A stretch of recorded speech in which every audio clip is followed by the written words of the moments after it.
What's up, guys? It's Rey-Jay back with another video. And in this one, I want to break down what's happening with SPY, Tesla, Nvda, the QQQ, and a couple of other tickers. I'm also going to break down what's happening with the economic calendar approaching tomorrow, as we have a lot of data coming out, not to mention new earnings. But just know that I am not a financial planner, so take nothing I say as financial advice. And also, if you guys can, please check out my Moomoo link. If you deposit $100, you're guaranteed 5 free stocks. If you deposit $1,000, you're guaranteed 15 in total. Not to mention 8.1% APY on invested cash. The offer ends very soon in just 4 days. Anyways, now let's talk about the market. So, looking at the way SPY is looking so far, we had this inverse head and shoulders like structure that was developing. The left shoulder here, we have a nice head and a right shoulder that formed. And this is what led to this upset that ended up perpetuating. On top of this, with market continuing to pump after the FOMC minutes came out, as a lot of the Fed officials are still very, very fixated on the notion of things not only improving, but potentially giving us another cut for December. So the market liked the data that came out during the FOMC minutes, and the question now remains what's going to happen for tomorrow. Why is there big data coming out? So let me first talk about the data real quick, then I'll break down more technical details about these charts. Just know the market's looking more bullish overall. So for today, we saw Apple and Nvidia a little bit more flat. They didn't really move too much. We saw other stocks like Google and Microsoft pushing more. The Amazons and others pushed a lot better. And besides that, the majority of stocks that were very, very flat. Even Tesla was flat. So big tech is what helped the market push. And the rest of the market was more in the flats. Very, very mixed, if anything. When it comes to data for tomorrow is going to be the last full trading day until we get Thanksgiving. And just know the stock market's going to be closed for Thanksgiving, and then it's going to be just half a day for Friday during Black Friday. So we only have one full trading day left for the week, and the rest of the days are either going to be closed or just half days. So I say that because all the data that's left for the week comes out for tomorrow. There's a lot of data coming out, and this may lead to more volatility for the broader markets. 1 hour before the market opens at 8:30 a.m. Eastern Standard Time, we have all this data coming out. The first thing worth mentioning is going to be the PCE price index report. We have core, not to mention all items for PCE prices. This is going to cause some more volatility because it's going to give us more insights on inflation. Looking at the data, we want core PCE in terms of the price index to be around that 2.7 to 2.8 area. And then there are going to be, more metrics of PCE coming out. So watch and see what happens with these inflationary numbers. Will they be close to expectations? And then we also have the GDP numbers coming out. We have the GDP growth rate quarter over quarter. We want this to be around 2.8%. Hopefully it's above expectations as well. So lots of some jobs numbers, GDP numbers, and inflationary numbers all come out tomorrow before market open.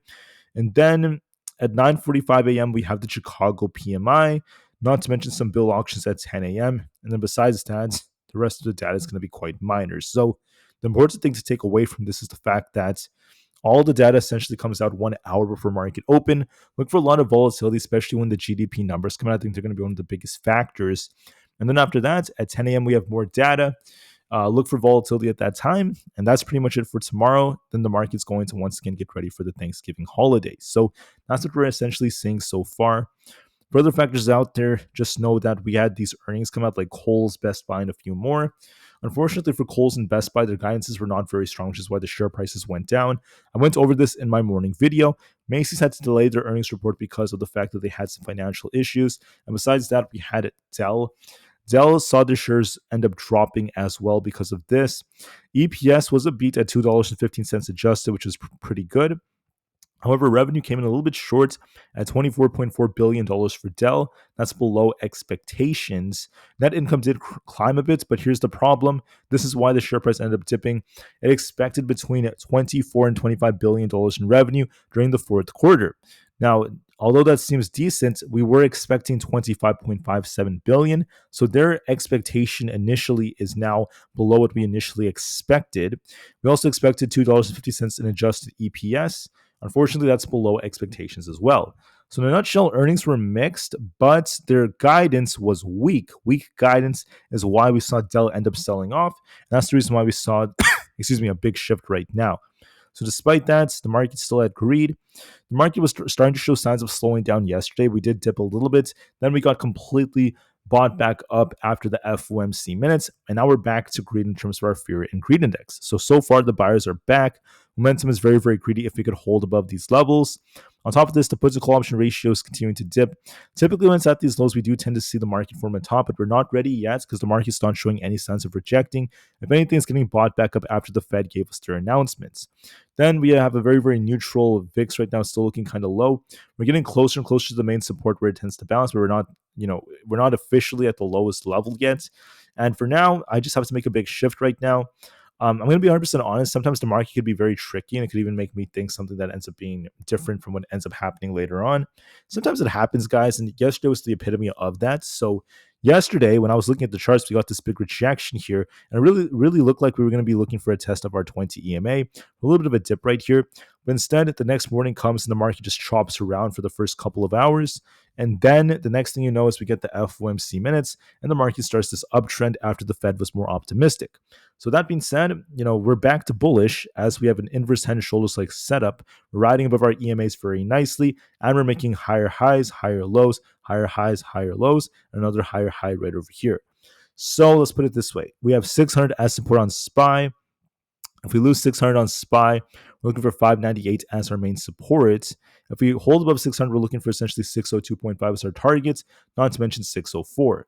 So in my personal opinion, I think the odds are favoring upside for SPY, and I think that as long as we hold above 600, we remain bullish. We'll be watching just to be safe because the unfortunate truth is that I'm not truly a fortune teller. I don't know what's going to happen with the data tomorrow morning. Will the GDP numbers look good or bad? I don't know for sure. So we'll have to see what kind of reaction we get once all this data comes out. From a technical standpoint, there's no sign of rejection. The chart does look like it's a little bit more bullish, favoring new all-time highs. So we'll see what ends up happening. So look for some big data tomorrow. We'll see what it causes tomorrow morning, but just know, technically speaking, SPY is more bullish. Yes, we're in some tough resistance, but there's no sign of rejection yet, so we still favor upside a bit more. For others out there, we have stocks like Nvda, which is looking like it's showing some more signs of weakness.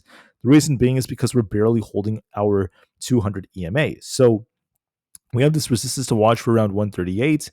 If that does not get reclaimed, we're looking for 135 as the main support. If that fails us, I think 133 to 132 is coming. I think the chart does favor downside a bit more as we're continuing to get these, rejections. So we pushed here, rejected, pushed, rejected, pushed, rejected over and over again. Even today, it tried to bounce willing to reject.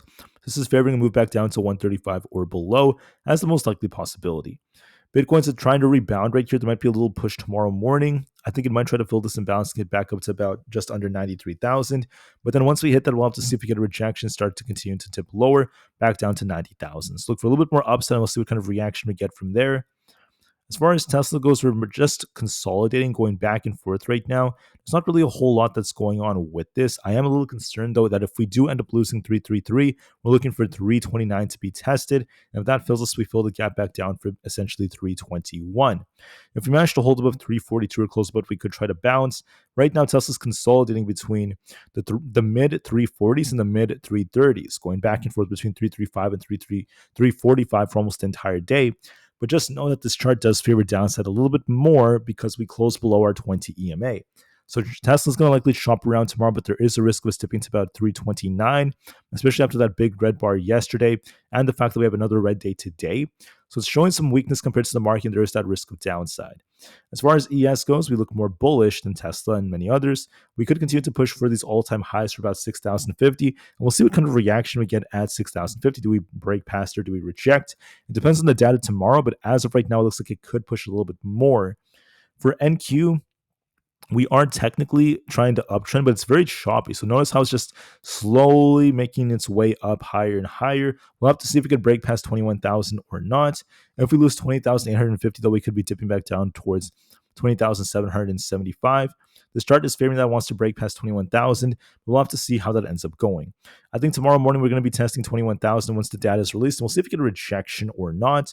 The chart is favoring upside. We're making higher highs and higher lows. It looks like it wants to push higher thanks to tech.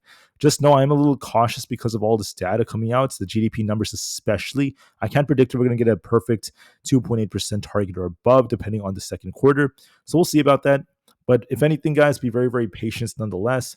QQQ is also a little bit choppy. If we lose 504, we turn bearish. If we break past 512 for more bullish.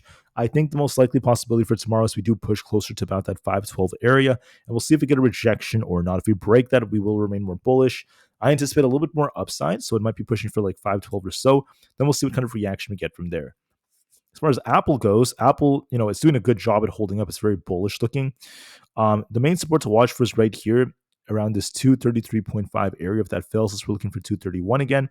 But overall, it looks like it wants to go all the way up towards 236.8, where this resistance happens to be where my cursor is. So I think we're going to be pushing to the 236s as we look more bullish. That's the most likely possibility. Notice, guys, that I've been saying for a long time that Nio had a head and shoulders like structure. And remember, I was calling out this setup for the last month, and as you guys can see, it played out perfectly. We got this very, very nice break to the downside, and this could be a long-term buying opportunity. Not financial advice when I say this. I'm just trying to say that we did call this out, so we deserve credit, and there is more downside potential to fill this gap down here. So this could be dipping to about 4.25 or so. For Netflix, I also called out that at 900 there might be some tough resistance, and this could actually get a rejection. That was correct as well. The trend is a little bit weak here because we had a high here, came down, made a lower high, came down. So we're going to be watching to see if we could reclaim 880. If we can't, there is a risk of us dipping closer to about 860 all over again. So I think that there's some weakness on Netflix, and with this big red bar, we could come back down to these lows and retest the 360 or the 860 area. Excuse me, guys. MSTR needs to reclaim at least 376. I think it's going to push tomorrow morning to retest that. I'll be watching to see if we get another rejection between 376 and 402. So notice we had a high here. We came down, and a lower high came down. It should be pushing between these EMAs. If we get back up at 402, we could actually bounce. If we don't, if we come short and we hit these EMAs, we might reject and start dipping back down for these lows, back down for about 350, then the 320 area. With the downside potential in Bitcoin, there's a good chance that this continues to dip. Look for a push tomorrow morning into the 376 to 400 area.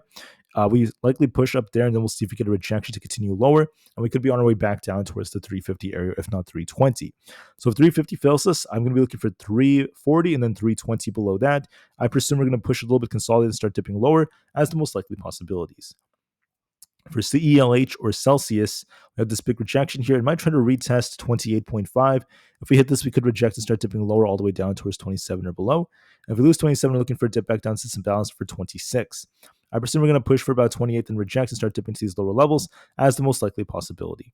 For Supermicro, we're kind of rejecting here near the 200 EMA, so we could be dipping back down for 32.4 and then 29.5 as our potential targets. I presume we're going to be dipping back down in that range, closer to the 30 area, the lower 30s, before it tries to rebound potentially. But look for a small dip on Supermicro as the most likely possibility, and we'll see what happens after that. For many others out there, I'm going to be looking at this double top on Rivian. This could be dipping closer to about that 11 area, so watch and see what kind of reaction we get. I think that Rivian might be dipping for 11, so give this some more time. For SoFi, we're looking for essentially 15.24 as our main support. We'll have to see if this rejects or not. But look for a test of about 15.24, and we'll see what happens from here. I called out downside on SoFi yesterday, and that was correct. That's what ended up panning out. Same thing on the IWM. We're on a bit of a downtrend here. Now, we could be forming a flag. We have a range between 239 and 243, or 242.5 to be more precise. I think we just consolidate for now. There is a risk of us dipping a little bit back down to about 239. Otherwise, I just see a lot of consolidation. AMD got a big red bar. We're kind of dipping here. We need to try to reclaim 139. Otherwise, there's a risk of us dipping to about 135. AMD, or ARM, is rejecting as well. It needs to try to get back above 136. Otherwise, I see this potentially dipping to about 132. For coin, we're rejecting as well. We need to try to reclaim at 305. Otherwise, this is at risk of dipping back down for about the 288 area, if not 275. So I do see a risk of some downside here. We'll have to give this more time to develop. Amazon, on the other hand, looks more bullish. We have this imbalance, which could be dragging this up to about that 211 area. So I think Amazon's going to be pushing higher. So long as we don't lose 205, I favor 210 as our next potential target. Meta looks a little bit more bullish. I think we might retest the support around that 570 area. Then we could try to bounce and continue to push a little bit. I think the high of the day could be retested as it's trying to break out here. So it looks bullish. Look for a dip tomorrow towards 570. We'll see if we get a bounce as the most likely technical move. But we'll see what happens with all this data. For Microsoft, we're a little bit we're at this tough resistance. We got this nice breakout right here. It's going to likely dip a little bit because that is a very, very tough resistance it's at, and I think we're going to retest 425. And we'll see if we get a break through that or not. If we hit 425 and bounce, then we could continue to start pushing higher. So we'll have to give this more time to develop. For Google's looking more bullish. If we break past 171, we're looking for basically 173. We'll see if that breaks or not. If this rejects here, we're going to be looking for 168, but we'll see if we break this. If we break 171, we're looking for essentially 173. So give this more time to develop. For GME, we're making higher highs and higher lows, trying to break past our key supports, our key resistance levels as well. I anticipate it's going to be retesting 28.81 before it tries to bounce again, but overall, it's on a very, very nice uptrend. AMC might also dip just a little bit. I did talk about a dip coming yesterday, and that's what happened so far. So look for a test of about 4.7 before it tries to bounce, but I see some potential in this. DJT is just consolidating. It's stuck between 30.75 and about 29. I think it just continues to consolidate, not really doing much. The VIX is looking a little bit more bearish for now. It came down to fill that gap. As of right now, there's no sign of a bounce on the VIX as the market remains more bullish. And there were times where it dipped all the way down to the 13s before it finally got a bounce, and that could be coming soon. But there's no sign yet of this bounce. I think it could dip a little bit more, which would signify some more, once again, upside for the markets. The 10-year did try to bounce a little bit after the Fed gave us the FOMC minutes. Once again, not really causing a whole lot. The dollar is very flat right now, not really affecting the market much. So my view of the market is this. I think that the market, once again, it could go either way tomorrow depending on the data. But technically speaking, we are more bullish on the majority of stocks. Just to be clear, we'll have to see what happens with this data. So get ready for some volatility tomorrow before the market opens. We'll be watching the GDP numbers, the PCE numbers, not to mention initial jobless claims, and we'll see how things end up going. Anyways, I thank you all so much for listening, so please have a great rest of your days. I'll be back tomorrow before market open to give you guys another update. Until then, please have a good night, and I'll see you guys very, very soon. Thank you for listening, guys. The market has a lot of potential looking at these setups, but get ready for some big data for tomorrow, and peace out.